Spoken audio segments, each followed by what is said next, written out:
BPL ಕಾರ್ಡುದಾರರಿಗೆ good news ಕೊಟ್ಟಿದೆ ರಾಜ್ಯ ಸರ್ಕಾರ. ಅದರ ಜೊತೆಗೆ ನಮ್ಮ ಆರೋಗ್ಯ ಸಚಿವರಾದಂತಹ ಯುಟಿ ಖಾದರ್ ಅವರು ಕೂಡ ಗುಡ್ ನ್ಯೂಸ್ ಕೊಟ್ಟಿದ್ದಾರೆ. ಏನದು ಗುಡ್ ನ್ಯೂಸ್? ನೋಡಿ, ಬಿಪಿಎಲ್ ಕಾರ್ಡು ಕೇವಲ ಪಡಿತರವನ್ನು ಪಡ್ಕೊಳ್ಳೋದಕ್ಕಷ್ಟೇ ಅಲ್ಲ, ಬೇರೆ ಬೇರೆ ಸಂದರ್ಭಗಳಲ್ಲೂ ಕೂಡ ಬಿಪಿಎಲ್ ಕಾರ್ಡು ಯೂಸ್ ಆಗುತ್ತೆ. ಅದರಲ್ಲೂ ಆರೋಗ್ಯ ವಿಚಾರಕ್ಕೆ ಸಂಬಂಧಪಟ್ಟಂತೆ ನಾವು ಅನ್ಕೋತೀವಿ, ಬಿಪಿಎಲ್ ಕಾರ್ಡ್ ಇದೆಯಪ್ಪ, ನಮಗೆ ಉಚಿತವಾಗಿ ಆಪ್ರೇಷನ್ ಆಗುತ್ತೆ, ಒಳ್ಳೊಳ್ಳೆ ಹಾಸ್ಪಿಟಲಲ್ಲಿ ನಮಗೆ ಟ್ರೀಟ್ಮೆಂಟ್ ಸಿಗುತ್ತೆ ಅಂತ ಅಂದ್ಕೊಳ್ತೀವಷ್ಟೇ. ಬಟ್ ಕೆಲವೊಂದಿಷ್ಟು ದನದಾಯಿ ಹಾಸ್ಪಿಟಲ್ಗಳಲ್ಲಿ ಈ ಬಿಪಿಎಲ್ ಕಾರ್ಡನ್ನು ಅಕ್ಸೆಪ್ಟೇ ಮಾಡಲ್ಲ ಪಾಪ. ಸೊ ಹಂಗಾಗಿ ಲಕ್ಷಾಂತರ ರೂಪಾಯಿ ಬಿಲ್ ಮಾಡಿ ಆ ಬಿಲ್ ಕಟ್ಟಕ್ಕಾಗದೆ ಎಷ್ಟೋ ಬಡ ಜನರು ಒದ್ದಾಡಿರುವಂತಹ ಪರಿಸ್ಥಿತಿಗಳು ಕೂಡ ಇದೆ.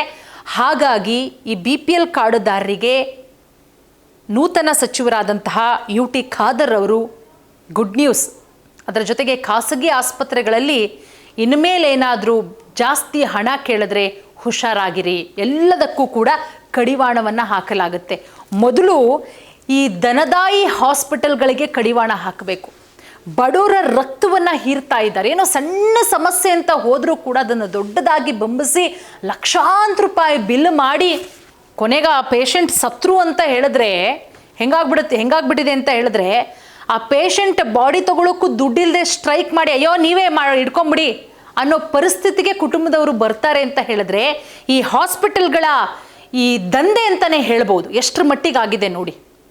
ಆರೋಗ್ಯ ಇಲಾಖೆ ಸಚಿವರಾದ ಬಳಿಕ ಯುಟಿ ಖಾದರ್ ಅವರು ಮೊದಲನೇ ಸಭೆ ಮಾಡ್ತಾರೆ.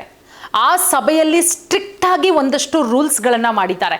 ಇದನ್ನು ಫಾಲೋ ಮಾಡಲೇಬೇಕು ಸಂಬಂಧಪಟ್ಟಂಥ ಅಧಿಕಾರಿಗಳು. ಇಲ್ಲ ಅಂತ ಹೇಳಿದ್ರೆ ಮುಲಾಜಿಲ್ಲದೆ ನಿಮ್ಮ ಕೆಲಸದಿಂದ ತೆಗೆದುಹಾಕಲಾಗುತ್ತೆ, ಇನ್ನೆಲ್ಲೂ ಕೆಲಸ ಸಿಗಬಾರ್ದು ನಿಮಗೆ. ಮೊದಲ ಸಭೆಯಲ್ಲೇ DHO ಅವರನ್ನು ಸಚಿವ ಖಾದರ್ ತರಾಟೆಗೆ ತೆಗೆದುಕೊಳ್ತಾರೆ. ಬಡವರ ಬಳಿ ಹೆಚ್ಚು ಹಣವನ್ನು ವಸೂಲಿ ಮಾಡಂಗಿಲ್ಲ. ಯಾವುದೇ ಖಾಸಗಿ ಹಾಸ್ಪಿಟಲ್ಗಳಿರ್ಬೋದು, ಕೇವಲ ಒಂದು ಜಿಲ್ಲೆಯಷ್ಟೇ ಅಲ್ಲ, ರಾಜ್ಯದ ಎಲ್ಲ ಜಿಲ್ಲೆಯ ಖಾಸಗಿ ಹಾಸ್ಪಿಟಲ್ಗಳಿಗೂ ಕೂಡ ಯುಟಿ ಖಾದರ್ ಅವರು ಖಡಕ್ಕಾಗಿ ವಾರ್ನಿಂಗನ್ನು ಕೊಟ್ಟಿದ್ದಾರೆ. ಖಡಕ್ಕಾದಂತಹ ವಾರ್ನಿಂಗ್.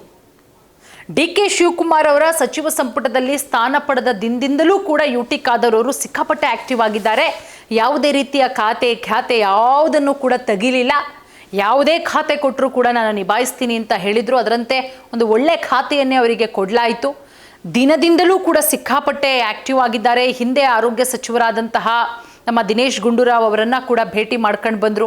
ಯಾಕಂದರೆ ಆರೋಗ್ಯ ಸಚಿವರಾದಂಥವರು ಫೈಲ್ಗಳು ಎಲ್ಲಿಗೆ ನಿಂತಿದೆ, ಯಾವ ರೀತಿ ನಡೀತಾ ಇತ್ತು ಕೆಲಸ, ಎಲ್ಲದರ ಬಗ್ಗೆನೂ ಕೂಡ ಮಾಹಿತಿ ಪಡ್ಕೋಬೇಕು. ಸೊ ಹಾಗಾಗಿ ಯುಟಿ ಖಾದರ್ ಅವರು ಸಚಿವ ಸಂಪುಟದಲ್ಲಿ ಸ್ಥಾನ ಪಡೆದ ದಿನದಿಂದಲೂ ಕೂಡ ಸಿಕ್ಕಾಪಟ್ಟೆ ಆಕ್ಟಿವ್ ಆಗಿದ್ದಾರೆ. ಆರೋಗ್ಯ ಖಾತೆ ಹಂಚಿಕೆಯಾದ ಗಂಟೆಯಲ್ಲೇ ಅಲರ್ಟ್ ಆಗಿದ್ದಾರೆ ಯುಟಿ ಖಾದರ್ ಅವರು.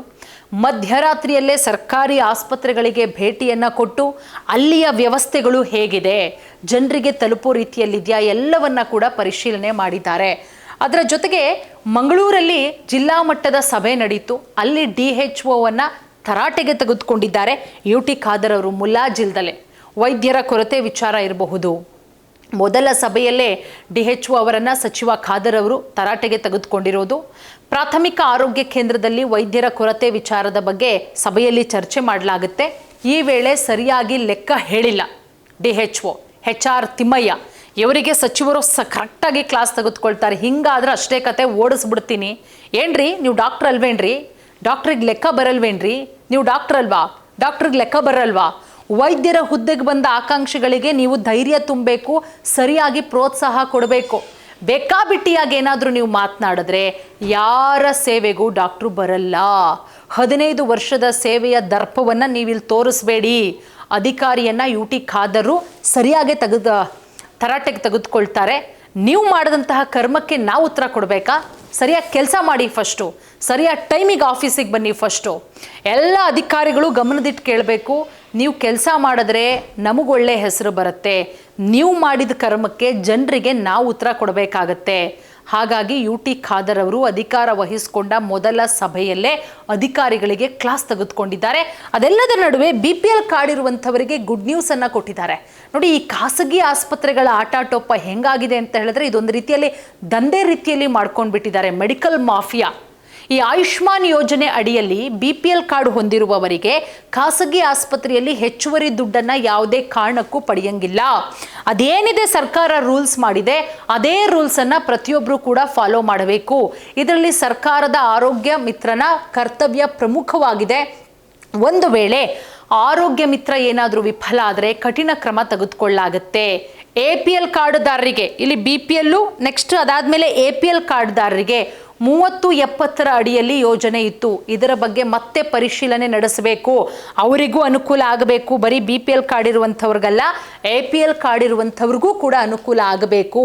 ಅದೆಲ್ಲದರ ನಡುವೆ ಮತ್ತೊಂದು ಹೆಜ್ಜೆ ಮುಂದೆ ಹೋಗಿ ಈ ಗುತ್ತಿಗೆ ಆಧಾರದಲ್ಲಿ ಪಾಪ ಸಾಕಷ್ಟು ವೈದ್ಯರು ಕೆಲಸ ಮಾಡ್ತಾ ಇರ್ತಾರೆ. ಆ ವೈದ್ಯರ ಕಾಯಮಾತಿ ವಿಚಾರದಲ್ಲೂ ಕೂಡ ಚರ್ಚೆ ಮಾಡಲಾಗುತ್ತೆ. ಎನ್ಗೇಜ್ ಅವರೇನಾದರೂ 3 ವರ್ಷಗಳ ಕಾಲ ಸೇವೆ ಮಾಡಿದ್ರೆ ಕಾಯಂ ಮಾಡೋ ಪದ್ಧತಿ ಹಿಂದೆ ಕೂಡ ಇತ್ತು. ಹೀಗಾಗಿ ಮುಂದೆ ಇದರ ಬಗ್ಗೆ ಚರ್ಚಿಸಿ ತೀರ್ಮಾನ ಮಾಡಲಾಗುತ್ತೆ. ಹಳ್ಳಿ ಗುಡ್ಡಗಾಡು ಭಾಗದಲ್ಲಿ ಕಾರ್ಯ ಮಾಡುವಂತಹ ವೈದ್ಯರ ವೇತನವನ್ನು ಹೆಚ್ಚಳ ಮಾಡಲಾಗುತ್ತೆ ಅಂತಲೂ ಕೂಡ UT ಖಾದರ್ ಅವರು ಹೇಳಿದ್ದಾರೆ. ಸೊ ಹಾಗಾಗಿ BPL ಕಾರ್ಡ್ ಹೊಂದಿರುವಂಥವರು ಅದರ ಜೊತೆಗೆ APL ಕಾರ್ಡ್ ಹೊಂದಿರುವವರಿಗೂ ಕೂಡ ಗುಡ್ ನ್ಯೂಸ್ ಕೊಟ್ಟಿದ್ದಾರೆ. ನೀವು ಖಾಸಗಿ ಹಾಸ್ಪಿಟಲ್ಗಳಿಗೆ ಹೋದರೂ ಕೂಡ ಅಲ್ಲಿ ಒಂದಷ್ಟು ಮಾನದಂಡಗಳಿರುತ್ತೆ. BPL ಕಾರ್ಡ್ ಇರೋರಿಗೆ ಇಷ್ಟು % ಇದೆ ಅಂದರೆ ಇಷ್ಟು % ನಾವು ಬಿಲ್ಲಲ್ಲಿ ಬಿಡ್ತೀವಿ, ಇಷ್ಟಿಷ್ಟು ಫೆಸಿಲಿಟೀಸ್ಗಳಿದೆ ನಮ್ಮ ಹಾಸ್ಪಿಟಲಲ್ಲಿ ಅಂತ ಹೇಳಿ. ಸೊ ಹಾಗಾಗಿ ಅದನ್ನು ನೀವು ಖಂಡಿತವಾಗ್ಲೂ ಕೂಡ ಯೂಸ್ ಮಾಡ್ಕೊಳ್ಬಹುದು. ಇದು ಖಂಡಿತ ಒಳ್ಳೆ ನಿರ್ಧಾರ. UT ಖಾದರ್ ಅವರು ಒಳ್ಳೆ ಉತ್ತಮವಾದಂತಹ ಕೆಲಸ ಮಾಡ್ತಾರೆ. ಹಿಂದೆನೂ ಕೂಡ ಸಾಕಷ್ಟು ಸಚಿವರಾಗಿ ಬೇರೆ ಬೇರೆ ವಿಭಾಗಗಳಲ್ಲಿ ಕೆಲಸ ಮಾಡಿದ್ದಾರೆ. ಆರೋಗ್ಯ ಇಲಾಖೆಯಲ್ಲೂ ಕೂಡ ಕೆಲಸ ಮಾಡಿದ್ದಾರೆ. ಮತ್ತೊಮ್ಮೆ ಅವರಿಗೆ ಅವಕಾಶ ಸಿಕ್ಕಿದೆ. ಮತ್ತೊಮ್ಮೆ ಈ ಅವಕಾಶವನ್ನು ಸದುಪಯೋಗ ಮಾಡಿಕೊಂಡು ಬಡವರ ಪರ ನಿಲ್ಲಿ UT ಖಾದರ್ ಅವರನ್ನೋದು ಕೂಡ ನಮ್ಮ ಆಶಯ.